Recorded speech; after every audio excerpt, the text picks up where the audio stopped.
السلام علیکم ورحمۃ اللہ وبرکاتہ۔ عربی حروف کی آسان پہچان کلاس میں آپ سب کو خوش آمدید۔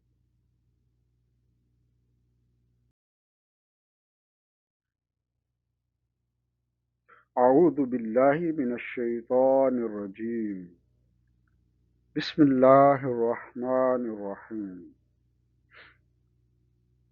رب زدنی علما، اے میرے رب مجھے علم میں اور بڑھا دے۔ آمین بجاہ سید المرسلین صلی اللہ علیہ وآلہ وسلم۔ بچوں، آج کا ہم سبق شروع کرتے ہیں۔ تو آج کے سبق میں دیکھیں، آج ہم بات کریں گے اس تصویر میں ہمیشہ کی طرح آج بھی ہمارے سامنے ایک تصویر ہے۔ یہ دیکھیں، آج تصویر میں اونٹ نظر آ رہے ہیں۔ اونٹ کو ایک بچی نے پکڑا ہے، اور یہ بہت سارے بچے بڑے سارے اونٹ پر سواری بھی کرتے ہیں، ٹھیک ہے۔ تو اردو میں جسے ہم اونٹ کہتے ہیں، آپ کو پتہ ہے اونٹ کا؟ تو اونٹ جو ہے، آپ دیکھیں تو یہ اونٹ کے شروع میں یہ جو الف ہے، الف سے اونٹ، الف سے اونٹ۔ جب ہم کہتے ہیں الف سے اونٹ، اس کا مطلب یہ ہوتا ہے کہ اس کا جو پہلا حرف ہوگا وہ جو ہوگا اس کو ہم لے لیتے ہیں اور کہتے ہیں کہ یہ الف سے اونٹ، کیونکہ اونٹ کے شروع میں الف آیا تو ہم کہتے ہیں یہ الف سے اونٹ، ٹھیک ہے۔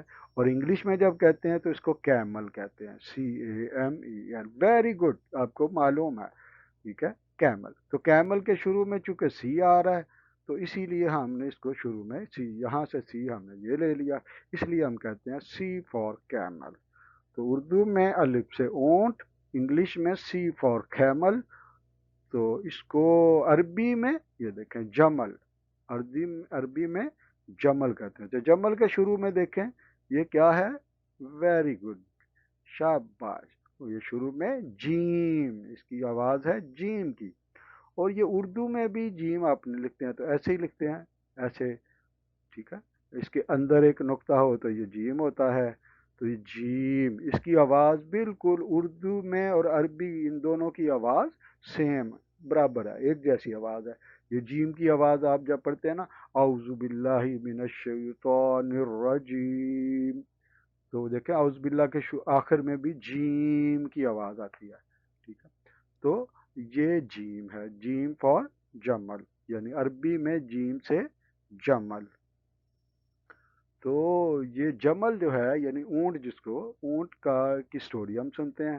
تو آپ سب جانتے ہیں کہ حضور نبی کریم صلی اللہ علیہ وآلہ وسلم مکہ مکرمہ میں پیدا ہوئے تھے، اور پھر آپ نے جب اسلام کی دعوت دی تو جو کفار تھے، جو اللہ کے حکم کے خلاف تھے، وہ آپ کو بہت تنگ کرتے تھے۔ تو پھر اللہ تعالیٰ نے حضور نبی کریم صلی اللہ علیہ وآلہ وسلم کو حکم فرمایا، تو آپ اللہ کے حکم سے مکہ مکرمہ سے مدینہ منورہ ہجرت کر گئے، یعنی آپ نے اپنا سارا گھر بار مکہ مکرمہ سے چھوڑ کر مدینہ منورہ شفٹ ہو گئے۔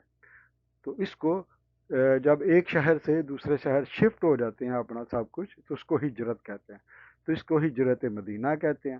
تو اس دوران چونکہ اس وقت بڑی بڑی گاڑیاں تو ہوتی نہیں تھی، اس طرح کے جہاز بھی نہیں ہوتے تھے جیسے آج گاڑیاں، ٹرین ہوتی ہے، تو اس وقت تو نہیں تھی۔ تو اس وقت سب سے جو تیز چلنے والی سواری تھی وہ اونٹ ہی تھی، اونٹ سب سے زیادہ تیز چلتا تھا۔ تو اس لیے حضور نبی کریم صلی اللہ علیہ وسلم نے بھی اونٹ پر سواری کی، اور وہ اونٹ بھی اونٹنی تھی، اور اس کا نام بھی تھا کسوا۔ جیسے آپ بھی بہت سارے اپنے جو جانور ہوتے ہیں ان کے اپنے نام رکھے ہوتے ہیں، تو حضور نبی کریم صلی اللہ علیہ وآلہ وسلم نے بھی اپنی اونٹنی کا نام کسوا رکھا ہوا تھا۔ تو مدینہ منورہ جب پہنچے تو سب لوگ یہ چاہتے تھے، یعنی اہل مدینہ جو چاہتے تھے کہ ہر کوئی یہ چاہتا تھا کہ آپ صلی اللہ علیہ وآلہ وسلم میرے گھر میں ٹھہریں، ٹھیک ہے۔ تو پھر حضور نبی کریم صلی اللہ علیہ وسلم نے فرمایا کہ اس اونٹنی کو چھوڑ دو، یعنی کسوا کو چھوڑ دو، یہ جہاں اللہ کے حکم سے رکے گی، جہاں ٹھہرے گی، انشاءاللہ ہم وہیں پر میں قیام کروں گا۔ تو روایات میں ہے کہ اونٹنی جہاں رکی، یہ وہی جگہ ہے جہاں آج مسجد نبوی شریف موجود ہے, بنی हुई है. आपने तस्वीर में देखी होगी. बहुत सारे बच्चों ने मदीना मुनव्वरा खुद गए भी होंगे, वहाँ नमाज भी पढ़ी होगी, और बहुत सारे बच्चे इंशाअल्लाह अल्लाह ताला उनको लेकर जाएगा. तो आप मदीना मुनव्वरा में जब आएंगे तो मस्जिद नबी शरीफ में ये वही जगह है जहाँ ऊँटनी यानी हजूर नबी करीम सल्लल्लाहु अलैहि वसल्लम की जो ऊँटनी थी, तो वो आके वहाँ पे रुकी. तो और वहाँ पे फिर मस्जिद नबवी शरीफ तैयार हो गई. और उसके करीब ही एक सहाबी हजरत अबू अयूब अंसारी रज़ियल्लाहु अन्हु का घर था, और हजूर नबी करीम सल्लल्लाहु अलैहि वसल्लम फिर उसी घर में आपने क़याम फरमाया. और जब तक मस्जिद नबी शरीफ नहीं बन गई, उसके साथ में जो आपके हुजरात थे वो नहीं बने, तो आप वहीं पर आपने क़याम फरमाया. ठीक है बेटा, ये देखें, एक बार फिर देखें जी. तो ये देखें, ये जमल यानी ऊंट, उर्दू में ऊंट, और इंग्लिश में कैमल. वेरी गुड, शाबाश. कैमल, अलिफ से ऊंट, सी फॉर कैमल. और अरबी में क्या होगा? जमल. और जमल जीम से जीम, जीम से जमल, जीम जीम से जमल. और इसकी स्टोरी मैंने आपको बताई कि हिजरत मदीना के मौका पर हजूर नबी करीम सल्लल्लाहु अलैहि वसल्लम जिस ऊँटनी पर सवार थे उसका नाम कस्वा था. और मदीना मुनव्वरा पहुंचने के बाद जब सब लोग आप सल्लल्लाहु अलैहि वसल्लम को अपने घरों में ठहराना चाहते थे, तो आप सल्लल्लाहु अलैहि वसल्लम ने फरमाया कि कस्वा को छोड़ दो, यानी ऊँटनी को छोड़ दो. ये अल्लाह के हुक्म से जहाँ बैठेगी वही क़याम की जगह होगी. रवायात में है कि ऊँटनी जहाँ रुकी वही जगह मस्जिद नबवी सल्लल्लाहु अलैहि वसल्लम के लिए मुंतखब हुई. और आप सल्लल्लाहु अलैहि वसल्लम ने हज़रत अबू अयूब अंसारी रज़ियल्लाहु ताला अन्हु के घर में क़याम फरमाया, जिनका घर उस जगह से करीब था. जी, वेरी गुड. अब वक्त होता है हम कुछ और अल्फाज भी देखते हैं जो जीम से बने हुए हैं और जीम से बनते हैं, जिनकी शुरू में आवाज़ जीम की आती है. ठीक है, ये देखें, ये वेरी गुड. जुम्मा, ये लफ्ज़ है जुम्मा. तो जुम्मे का दिन आता है ना, आप गौर करें, जुम्मा, तो उसको लिखेंगे तो उसके बाद जुम्मातुन नहीं, इसको जो बस इतना ही पढ़ना, जुम्मा. तो इसका वैसे इसका माना होता है जमा करने का दिन. उस दिन सारे लोग जमा होकर अल्लाह की मस्जिद में, अल्लाह के घर में जमा होते हैं, और अल्लाह के हुजूर जमा होकर नमाज जुमा अदा करते हैं. तो जुम्मा का अपना मतलब भी होता है जमा करने का दिन, यानी जिस दिन अल्लाह के हुक्म से लोग जमा होते हैं. तो उसको इंग्लिश में फ्राइडे कहते हैं. इसी तरह जबल, जबल यानी पहाड़, और इंग्लिश में माउंटेन कहते हैं. और इसी तरह एक और लफ्ज़ है जदीद. जदीद, ये उर्दू में भी इस्तेमाल होता है. जदीद का मतलब क्या होता है? नया. और नए को इंग्लिश में क्या कहते हैं? शाबाश, न्यू. न्यू, NEW, न्यू, ये आपको इसके माना आते हैं.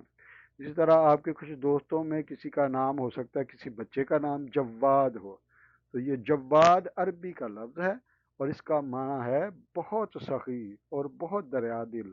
यानी वो बच्चे जो अपने बहन भाइयों के साथ बहुत सखी होते हैं, उनको ये चीज़ अपनी चीज़ें दे देते हैं और वो नाराज़ नहीं होते, तो उनके दिल बड़े वसी होते हैं, सखी दिल होते हैं. तो जव्वाद का माना है सखी दिल. आप में से कौन कौन बच्चा जव्वाद है? हाँ जी, तो इसको इंग्लिश में कहते हैं जेनरस. जेनरस, जवाद यानी बहुत ज़्यादा, जिसका दिल खुला दिल होता है, और क्लास रूम में भी वो बच्चों की हेल्प करता है, घर में भी हेल्प करते हैं, बच्चियां अपनी मामा की हेल्प करती हैं. ठीक है. और ये देखें जी, ये क्या है? जू, जू, इसको कहते हैं भूख. आज आपने पढ़ा ना, भूख लग गई होगी. तो भूख को उर्दू में भूख, और इंग्लिश में हंग्रीनेस. यानी जब आप भूख लगी होती तो हंगरी कहते हैं ना, मामा मुझे भूख लगी है. ठीक है. तो भूख लगने को जब कहते हैं भूख लगी है, उसको उर्दू में भूख, इंग्लिश में हंगरी या हंगरीनेस, और इसको अरबी में बड़ा आसान है, जो. और बेटा ये सारे अल्फाज कुरान मजीद के हैं. तो इस तरह से मिलते जुलते कुछ अल्फाज आप भी अपने पास से लिखें और देखें कि आप कितने अल्फाज आपको आते हैं. ठीक है जी. तो अजीज़ तलबा, ये था आज का हमारा सबक, और यकीनन आपको याद हो गया होगा. इंशाअल्लाह अगली वीडियो में एक नए सबक के साथ हाज़िर होंगे। तब तक फ़ी अमान अल्लाह व रसूलिही।